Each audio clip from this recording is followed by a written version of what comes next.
Alrighty, fellas. Yo, what's up? Good morning, good morning. My name's Patrouski. Welcome to another PokeMMO stream recap. How are we doing today? Jumping into another day, a beautiful day of PokeMMO progress. I have some bunch of forum posts to cover today, suggestion box stuff, the community getting involved. This is just your daily tips, tricks, information, and then what the community is talking about, sort of update to PokeMMO if you want to be in the know, in the how. I'm going to be grinding on the Iron Man today. Make sure to check out the Iron Man progress series every Sunday. It is my baby right now. It's something I'm putting a ton of time into. Like 50 and 60 hours per episode. I love it so much. It's been a ton of fun, and I'm really fortunate people are also liking as much as I am. Okay, so we'll jump into that here in a quick second. We'll be hunting for Moltres today, the first legendary on it.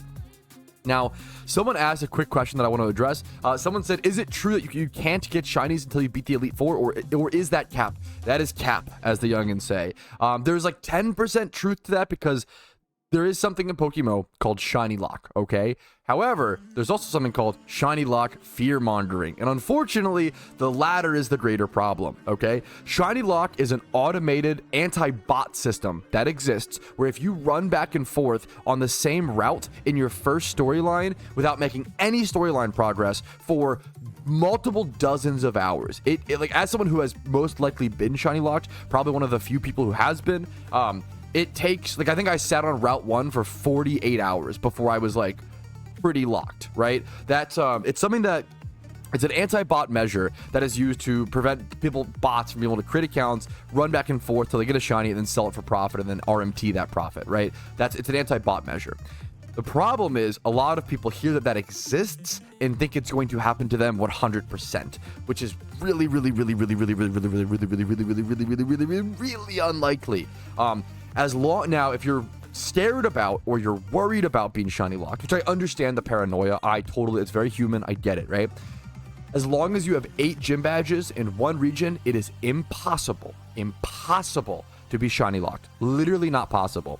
If you are on winner status, if you have shiny charm active, or if you have 8 gym badges done in any region, not even just the region you're hunting in, but 8 gym badges in any region. So if you're paranoid about being shiny locked, which I get paranoid of certain, I understand, it's very human, you know, understandable. If you get 8 gym badges and in one region, you're good. You never have to worry about it ever again. So if it's something you're worried about, you know, you can go ahead and do that, but don't let fear mongering get to you. But it's also important to know that the shiny lock exists. I understand that side as well. It's an important thing to let the player base know about, right? So that's Shiny Lock explained in a TLDR. They have all this explained on their website under like the rules FAQ and stuff as well. So they all explain this very clearly on the PokeMMO website, but not many people read that, which I understand. It's, you know, it's mumbo jumbo. Anyways, we have a few things to talk about today in regards to, I think, some really good community suggestions. I think it's worth to highlight people who it's really important to highlight people who take the time and effort to leave good suggestions in PokeMMO and stuff. So let's go ahead and jump through this. So the first suggestion is a high-risk PvP zone where defeated trainers lose Pokemon or items. This is a pretty rash, pretty brave suggestion, but I fucking respect it. This is from Tsunami, if I'm saying that correctly, and this is basically the wilderness in Old Karunski, if you're familiar. He says, they say dreaming is free, and so is suggesting ideas. So here's another proposal, meant to bring a fresh and exciting mechanic to the game. The proposal being the idea is to implement a special PvP zone within the map, or use parts of existing regions. I'll talk about my thoughts. I'm going to read his thoughts. I'll talk about my thoughts on it, right?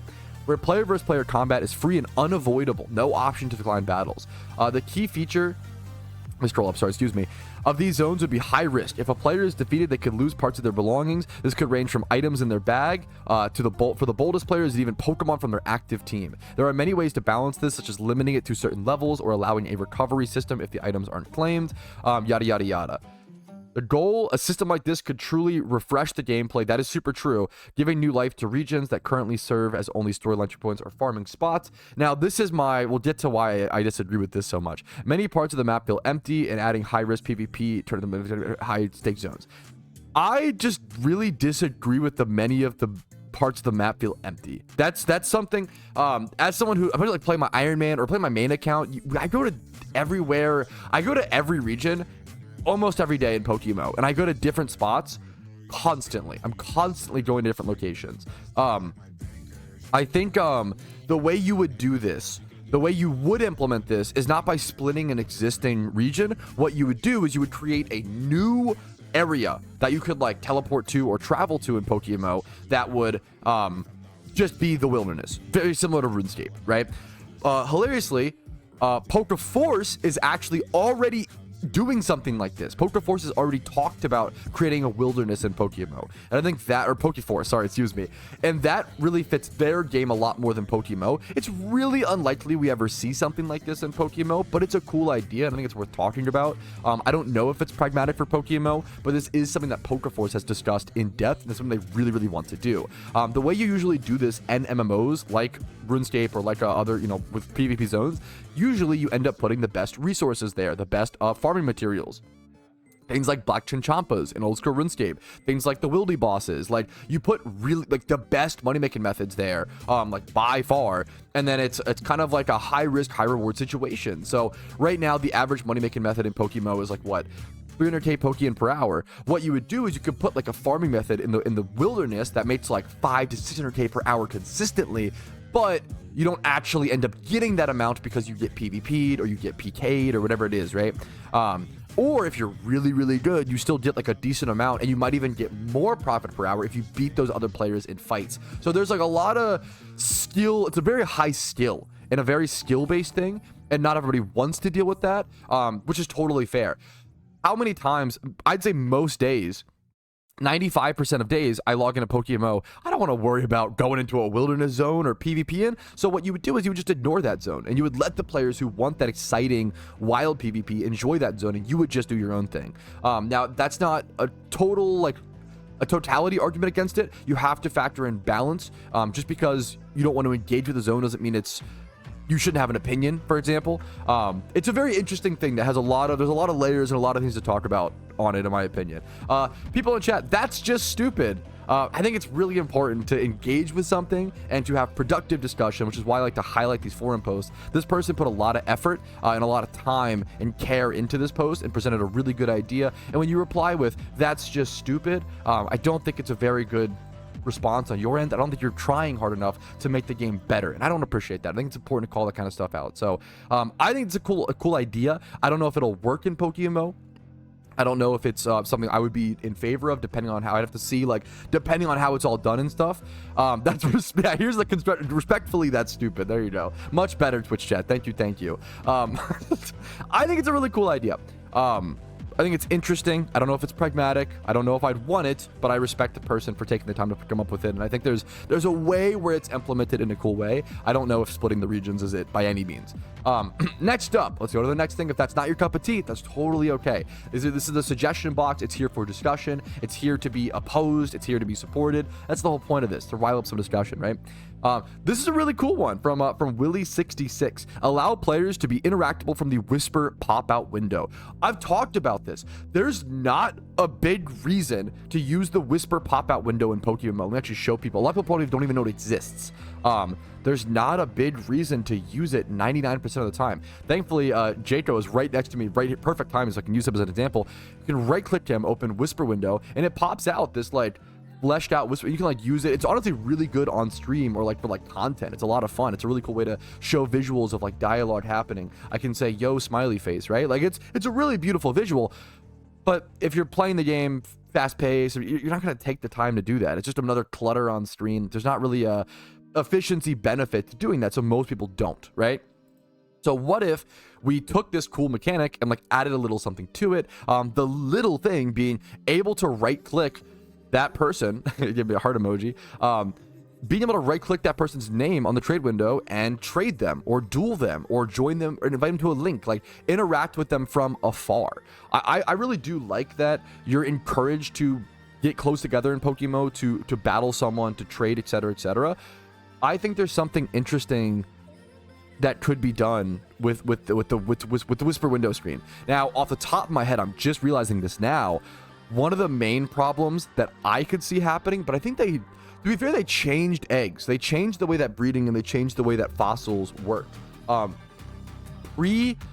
Pre-fossils nerf, the unbalanced part of it would have been able to trade like caught Pokemon over maybe Ditto farming. No, you can just, but they just go to the PC. I don't know if there is a balance. If someone could think of a balance problem with the being able to trade from afar, let me know. Like being able to like trade to like an alt account and flop stuff into your PC. If there's a balance thing that I don't see there that would be really broken, let me know. But I honestly can't think of anything. It's a really cool it's a cool idea. It adds more functions to a previously existing mechanic, which is good for, you know, good for the devs. All right, next up onto we'll do this first. This is a quick one.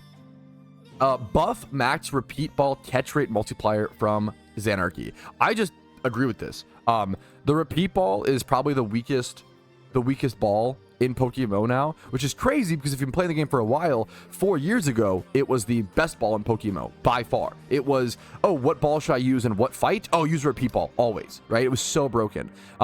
Nowadays, it's like you only use the repeat ball if you're hunting Dittos, and only if you've caught 15 Dittos in a row with the dust ball, and you're gonna be farming Dittos for a long time. And then, even going through all that trouble, the only benefit is that it increases it costs 100 Pokeyen per Ditto catch less. That's it. That's the big benefit, which is very, very, very, very minimal, even long term. So Xanarchy says, hey, let's buff the maximum catch rate multiplier from 2.5 to 3 times. I think this is total. I'm curious what the catch rate of Dittos would be. So right now, the false wiped asleep Ditto catch rate is around 68% compared to the pre-nerf rate. Now, I need to clarify, I don't think comparing this rate to the pre-nerf rate is fair, because there's a pre-nerf rate and there's a pre-buff rate, right? The pre-buff rate was around, I think 80, which he's going to get to actually, was around 60 to 80%. So prior to the netball buff, catching Dittos was around, I think, 60 to 80% chance at your best catch method, right? Then they buffed it and it became like 95, 98, and that was busted. It was so broken. So they obviously had to nerf netball, right? And they did. I kind of predicted that months and months and months in advance. Now he says raising the repeat ball buff, the cap, up to 3 times would only increase the catch rate to 81%. Personally, yeah, offering a reasonable middle ground. I think this is perfection. I think this is perfect. I think this is exactly what I want to see with the repeat ball. I think it's the perfect medium ground that would hopefully help Ditto box prices, because Ditto box prices are really expensive right now, up to 300k Pokeyen per Ditto, while 1 times 31s. Dittos are at a really weird spot where Ditto boxes, Shittos rather, if you don't know, a Shitto is a Ditto with no good IVs. It doesn't need to have any IVs. It's just used for rare breeding and for rare shiny hunting, going for things like Metagross or Charmander in PokeMMO. Shittos are really expensive, like 5k a piece base price, which is crazy, right? However, 1 times 31 Dittos are really cheap, like record-breakingly low cheap. So we're at this really awkward situation where there's too many good IV Pokemon in the game to where, look at this. A 1 times 31 attack IV Ditto is basically the same price as Shitto, as a Shitto, which is insane. We're in this really awkward state in the Ditto market where good IV Pokemon are so cheap, I think largely due to alphas, but that's a whole debated topic, because of alphas in my opinion, that it's not worth for players to farm Ditto for profit. Farming Dittos for profit is decent and it's really consistent, which is the benefit. Yes, as Matismo says, yet they are still not worth farming. Farming Dittos earns you about 150k to 180k profit per hour from my testing over the past year or two. It's not that amazing, which is really sad. Even when you're selling a box for 300k, you're costing yourself so much in dust balls and eventually in repeat balls, right? The costs are so high with Dittos, and the good catches just aren't there in the way they used to be. Now, good nature Dittos are actually probably like good nature Dittos are what's on the rise, which is awesome. Yeah, we're just talking about that, Xanarchy. But 31 attack IV Dittos, the fact that these are so cheap is just, it's literally wild to me. Back for years and years and years, 31 attack were like 8 to 10k. Speed, it was pretty known, like speed IV Dittos, 31 speed should be at least 10k. The problem is Dittos a Ditto with a perfect IV needs to be more expensive. Yeah, we're talking about that. Sorry, we're talking about that right now, Zenarchy. We have it up right now. The perfect IV in a Ditto needs to be more expensive than every other egg group, because then there's no reason, there's no benefit, there's no reason to use the other egg groups, right? If a 31 speed Ditto is only 7,000 Pokeyen, then every other egg group, gender male 31, has to inherently be cheaper. It has to. Because why? Because you can breed everything with a Ditto, right? Versus you can only breed some things with a male Nidoran, right? So when good IV Dittos are cheap, it affects the entire market. It affects everything, right? Because Dittos can breed with everything. Because they're so powerful. They're so versatile. Dittos should be difficult to achieve and difficult to get. But at the same time, they need to be worthwhile. I think the biggest thing here is it wraps around to alphas. I think alphas need to get nerfed. I've talked about this in great depth, and maybe I'm wrong. It's my personal opinion, but I think from what I've seen of the market prior to alphas and post alphas, and then all the just the amount of 2x31s and 3x31s and good Mons that get brought into the game, the amount of alphas you see listed on the GTL is crazy. It's almost like 20% alphas compared to like normal Pokemon. Like every single page, it's like we see at least 2 alphas per 10 Pokemon. That's pretty crazy. Like alphas are so common in PokeMMO. It's really they're such a big part of the market now. And I think too big of. I think they bring in too many good IV Pokemon into the game. I don't know the exact nerf. I don't know the exact best nerf for alphas. It would either be switching them to 1x31. I don't know if that's the right solution. I think that's too much of a nerf, honestly. I think the better nerf is less alpha spawns, personally. I think you either limit it to 1x31, but I feel like that might be too brutal in the short term.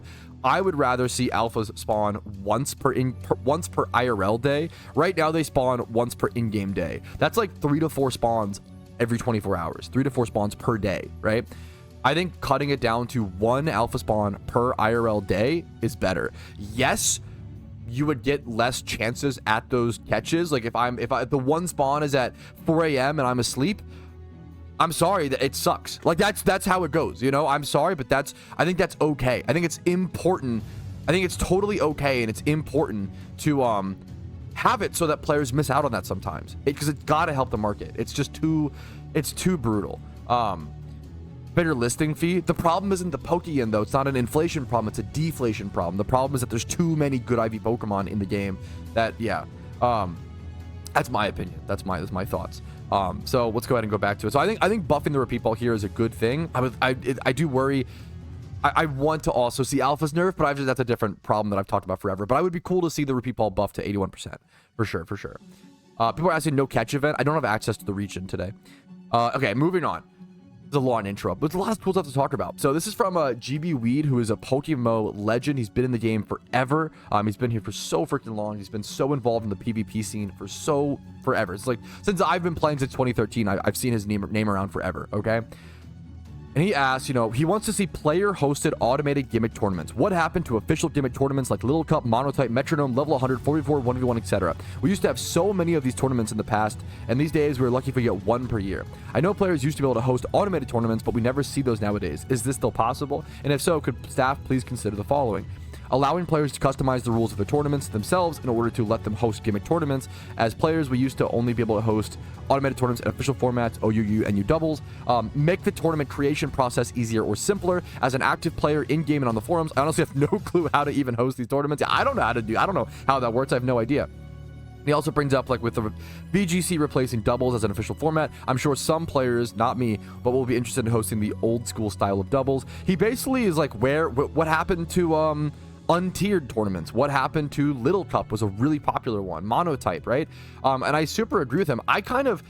This is something that I didn't really notice. It's really interesting. It kind of went by the wayside. I didn't really notice this. People always ask me why I don't host events or tournaments in PokeMMO. And the honest is, I do host. I host when I can, and I would always like to host more. It really comes out of time and energy, right? I love hosting things like fashion contests. I love hosting things like Shuntathons, by the way, a Shuntathon is coming up this May 31st, so I try to host tournaments when I can. Shuntathon coming up May 31st, be there or be square, as well as I try to host like shiny ratings. I try to host these unique events. They're not PvP tournaments, but these unique events because it's what I can add to the game. I'm not a PvP player. I feel like it's a little out of my depth to host a PvP tournament, but I could see myself hosting like an untiered tournament, something like that, maybe in the future, but I'm pretty far from that. But GB Weed is totally right. People used to ask me, why don't I host catch events?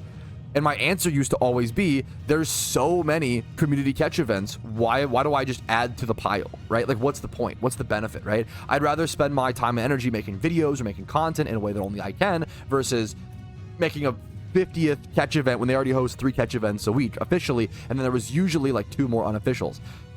That's kind of changed. Not nearly as many people are hosting catch events and hosting unofficial events. There's still 3 official catch events a week, absolutely. But I was checking through the unofficial events page. There's not that many, man. It's kind of crazy. I was shocked. I kind of looked away for about a year or 2 in terms of those events, and they've all gone away. And I think it's really important. Maybe I didn't appreciate the community members who were hosting those events enough, you know? So it's important. I think it's important to talk about it and call out. And if you want to host an event in PokeMMO, use the unofficial events page. It's really fun, really cool way to get involved in the community. I might try to look to see what I can do, but once again, time and energy is definitely the hardest restricting factor. So it was a good point brought up by GB Weed. Next up, okay, one last order of business, and we'll get into hunting. There's a lot of important stuff today. This is really cool. This is video evidence, okay? I've actually been looking for this kind of thing forever. I think I've had this, but I forgot to show it for a long time. It has been known in the Pokemon community forever that technically, if you encounter an alpha Pokemon and it's shiny and you run away or kill the alpha, you should be able to re-encounter the alpha and it still should be shiny because the alpha you encounter is the same exact one. The same way, like if you encounter an alpha, this is the same truth for legendary Pokemon. If you encounter an alpha Pokemon, I think this is also true for legendaries, and you know, run over or whatever, whether it's, you can't like shiny hunt it, right? So like I'm going for Moltres today. I got Moltres yesterday, but I failed it, right? The Moltres that I encounter today, re-encounter, cannot be shiny because the first one was already not shiny, right? So you can't like shiny hunt them in this way. Now it's been told to us by the devs for a very long time that with alphas, this was the case where if you found a shiny, you could like log out, kill it, whatever, and re-encounter it with some shiny. But no one was crazy enough to test it because who would risk a SHALPHA Pokemon? Well, Kryptonito Gamer was brave enough, was the fucking king enough to test, okay? So he is involved, I believe, in the Spanish community. Shout out to him. A lot of love to him. This is a brave gamer right here. He went ahead and he got himself a SHALPHA crocodile in the wild, okay? This is insane bravery. Got himself a SHALPHA crocodile in the wild, okay? And then he had the fucking cojones to click Seed Bomb. Kill a SHALPHA. Kill a SHALPHA. I'll show you guys the whole, we'll 2x speed it just for the visual. This man killed a SHALPHA, logged out, logged back in, reset the encounter, and re-encountered it. Boom, still SHALPHA. So we have physical evidence. Obviously, should we just trust the devs when they say something like this? Yeah, of course. That's something I've encouraged over and over again. But it's a scary thing to risk a SHALPHA, so I just understand, you know, I understand the hesitancy there. You know, sometimes glitches or bugs happen. Not that the devs would lie, but sometimes glitches or bugs happen. What if it doesn't work? What do you do, right? This is fucking cool. This is awesome. I thought this was just really, really based of Kryptonito. And he does go on to catch it. We can show the full-on catching. Beautiful. 2x31. As you can see there, as this is just very, very, very fucking cool. So shout out to him, congrats to him, and thanks to him for testing that. This was uploaded like 9 months ago. I'm late to the party, but I thought it was cool to show this physical evidence of what a cool moment in PokeMMO. So we have that confirmed finally after a while, after like 2 years of alphas being in the game, we finally have it confirmed. All right, that's it for the intro. Thanks for watching. I'll see you guys with any important questions, comments, concerns. If you want to come into the stream live and ask me questions, to maybe be put into the stream recap. So hopefully, I'm sure if you have a question about PokeMMO, it's probably likely that someone else has the same question and maybe just doesn't want to ask or doesn't want to go through that trouble, which I super understand. So maybe come in, check it out. I'm going to go for Moltres, and I'll see you guys later. Yeah, someone just said, hey, will you be hosting any event recently? I will be hosting a SHUNTATHON coming up May 31st this Saturday, okay? So be there or be square. It should be around 12 p.m. ET about when I start streaming. It might go live a little earlier, like when I wake up. Maybe like 10 a.m. at the earliest ET. We'll have to see. Thanks for the gifted sub. A SHUNTATHON, for those who don't know, is I'm going to be shiny hunting at a location. I'll make it very clear. And if you shiny hunt at the same location as me and you get a shiny in game, let me know. I'll spectate you. I'll get the proof, and then if I'll give you a free prize box Pokemon. So if you basically if you shiny hunt with me and you get a shiny Pokemon at the same spot, I will go ahead and you get like a little prize box Pokemon in return, which could be like a raid Pokemon, a PvP Pokemon, some sort of good statted Pokemon in general. I have a whole box on my main account. Now I will be participating in the SHUNTATHON with my Iron Man account. So it's also possible this Saturday we see the first ever shiny on the Iron Man. That would be really freaking cool. I will have to like log out. Now, if someone gets a shiny, I'm gonna have to like switch over to my main account, do a lot of logging in and out to properly give out the prizes. But I think it's worth it to allow myself to shunt on the Iron Man instead of the main right now. So that'll be a lot of fun. Just be there to try to maybe see the first live Iron Man shiny would be awesome to see. And then also maybe win some shiny prizes. It's just a way to encourage people to go for certain shunts while also having a chance at an overarching prize. Yo, can I quickly say, it's been really wholesome. People have been chatting it up in the Iron Man team, bro. Also, we're up to 51 members now, which is crazy. How fast people have joined. How many people have created Iron Man accounts is wild. Let's see, if you want to join, try to hit me up on a live stream and let me know your IGN. And dude, people have been talking strategies. Like Iron Bojo just said, yeah, I started in the Hoenn region for Smeargle and the Breloom catch spots, with the best XP spot for a long time being the Battle Frontier. That's a really good decision. Like it's cool to hear the discussions, the conversations. Like, yo, I just beat Tate and Eliza. Like the progress. It's been really cute, man. The Iron Man community has been very, despite being very introverted accounts, they've been very social in the team chat, and it's been really cute to see. So shout out to everybody in the team. It's been really cool. It's just a team for communication, talk, and progress, and strategies discussions and what's going on. Like it's good to know like what PvP rewards are relevant, within these next 2 weeks. What what PvP tournaments to keep an eye on, right? What catch events are coming up, right? It's just general keeping up to date with other Iron Man players. It's been a lot of fun, dude. This is a really good question. Broach asked, is it worth to try an Iron Man account even if I don't have too much time to play? It's really tough. The answer is that the honest answer is it just really depends on what your goals are and what you want to do. I think that they're absolutely, like, Iron Man accounts are accounts that take more time, right? However, they're also more satisfying. I felt this way with RuneScape or old school RuneScape a lot, where like for certain, even if you don't have that much time, for certain players, playing an Iron Man account is better because the things that you achieve, like beating the storylines, will feel meaningful and will feel better, versus on a main account, if you beat a storyline, it doesn't really feel like anything, honestly, in my opinion. So it just depends. If you're a casual player, you don't have too much time to play, but your goals aren't lofty. Like you don't want to like get an egg shiny on an Iron Man, right? If you have like decent goals, like, oh, you want to just like create a catching problem and blah, then I think maybe it is worth the try. Maybe it would be more fun for you.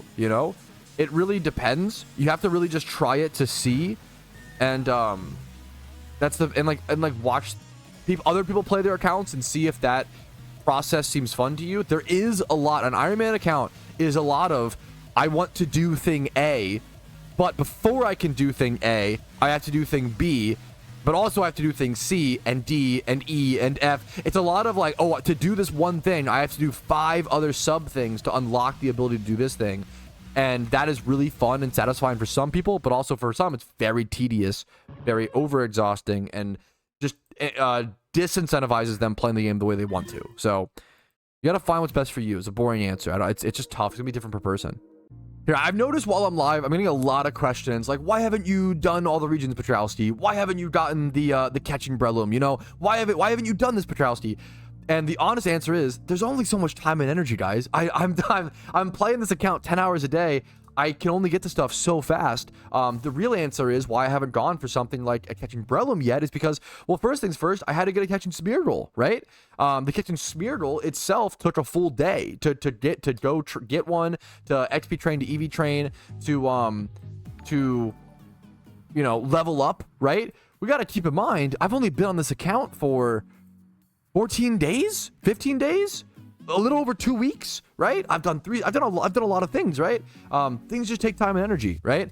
That Breloom that, you know, on a main account, yeah, you could just go buy a Breloom, but on an Iron Man account, I have to go get the soaked Smeargle first before I can go effectively catch the Breloom, right? So now that I have the Smeargle, yes, I could go soak and false up and spore and catch the Shroomishes a lot better, but then I have to, you know, actually catch a good Shroomish, possibly breed one up. That takes Pokeyen, that takes resources, that takes Everstones, which I don't have right now, because I can't effectively farm Everstones. So to farm Everstones, I gotta get a first Pokemon. To get a first Pokemon, I had to get a soaked Smeargle. So there's just a lot of things that require other things. It's not that I'm just not going to go do it, it's just I can only do things so fast. So to all the people who keep asking me questions like, why haven't I done this, why haven't I done that, I'm getting to it. You know, you don't want to be that nagging mother-in-law who's like, why haven't you gone to the gym, why haven't you gotten a better paying job, why blah blah blah. Like, just, it takes time, man. It takes time, okay? And it's really important to I appreciate the patience, okay? I really do.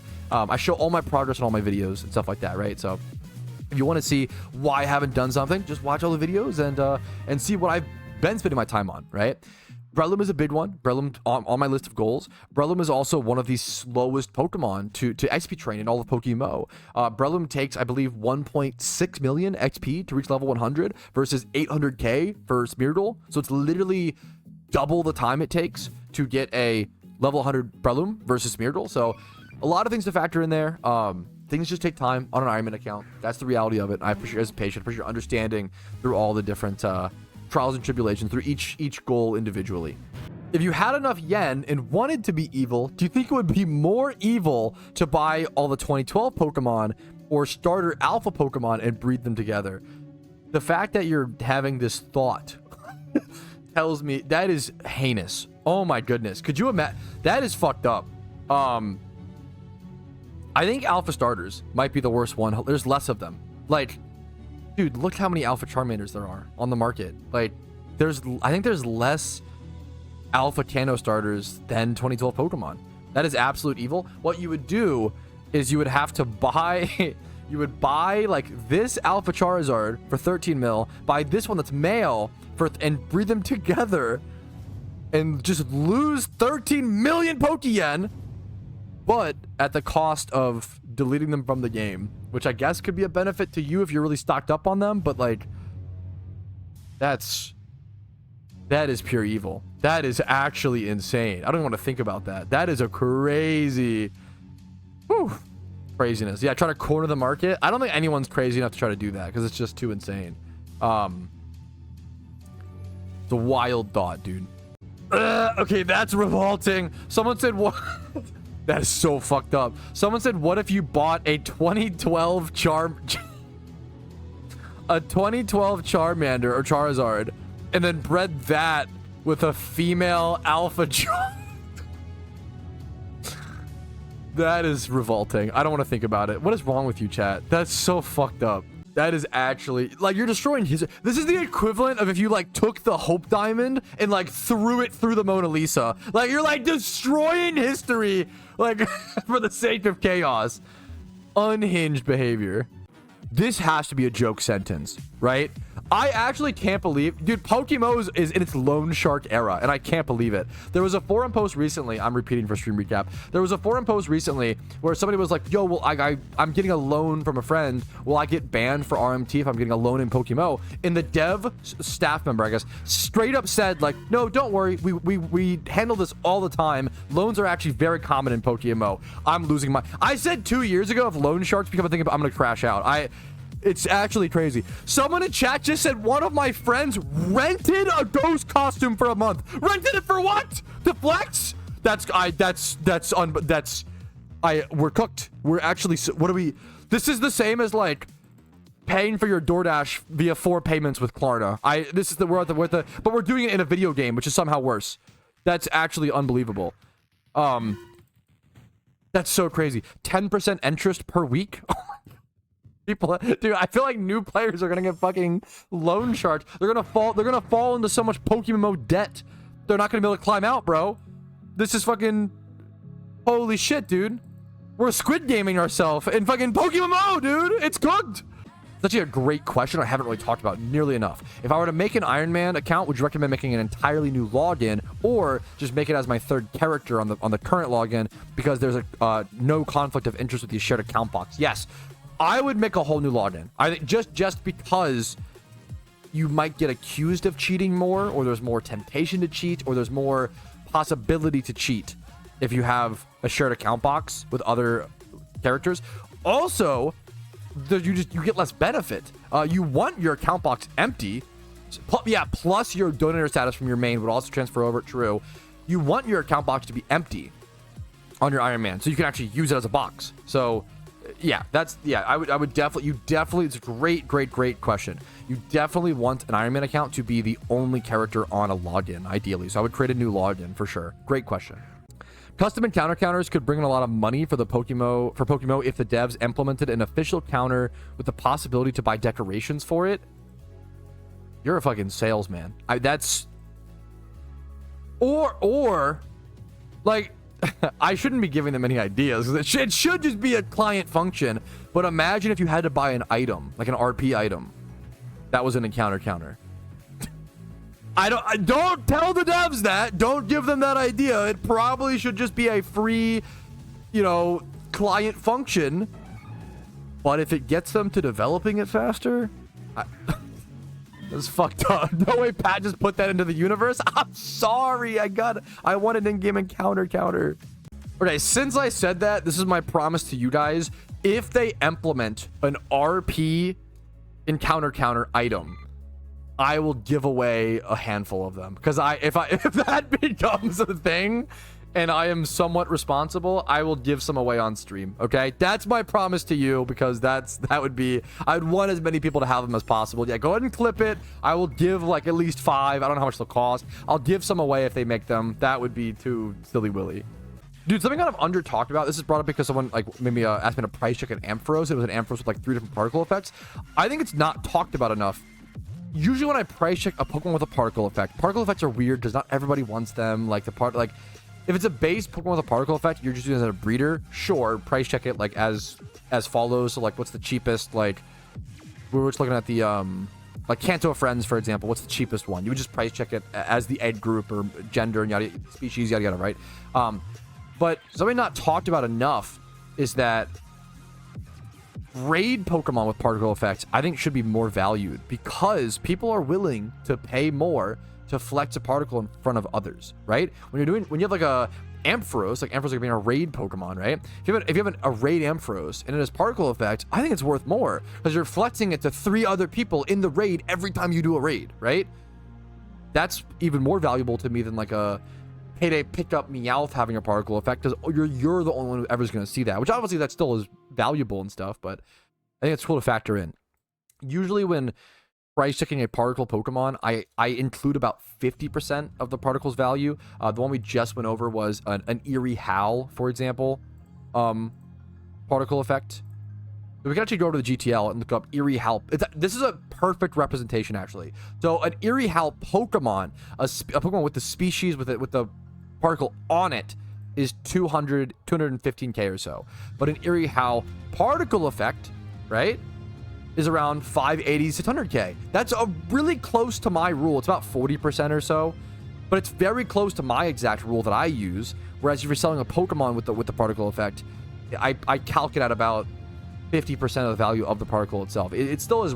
It does increase. Particles do increase the value of a Pokemon, but not at like full value. That's just not. It'd be ridiculous because you have less choice. If a particle is already on a Pokemon, it's on the Pokemon. You have less choice over, right? But if you're buying the Eerie Howl straight out, you can like put it on things. You have more value. You have more flexibility. It's like buying an RP voucher versus buying like shiny charms or donator statuses, because the RP's already been used and consumed to buy something, versus if you buy RP vouchers, the vouchers should always be more because they offer that flexibility, right? Alrighty, fellas. No mall trace today. A little bummed about that. I was really hoping for it, but that's okay. That's how it goes. You can only control what you can control, and what I'm going to control is hopping back over to Powder and Bush tomorrow to keep going for mall trace. So I hope to see you guys there. Thanks for watching. As always, like the video if you enjoyed it. Dislike if not. Subscribe to the channel for daily PokeMMO videos. Follow me on Twitch for streams Monday through Thursday at 12 p.m. ET. Discord's down below if you're interested in that. If you want to go above and beyond, support the channel, allows me to be here. Twitch Primes, Twitch subs, PayPal/Venmo donations, all that above and beyond support goes a very long way. And there's a streamathon and shuntathon coming up May 31st this Saturday. Be there or be square. I'll see you guys later. Have a good one. Peace, Reno, fellas. Peace, peace, peace. Yo, Patrouski here, and I wanted to thank you personally for watching the video until the very end. I really, really appreciate that. And if your name is on this list, thank you to the moon and back, because you allow me to even make these videos by supporting the channel. Thank you so much for watching, and have a great day.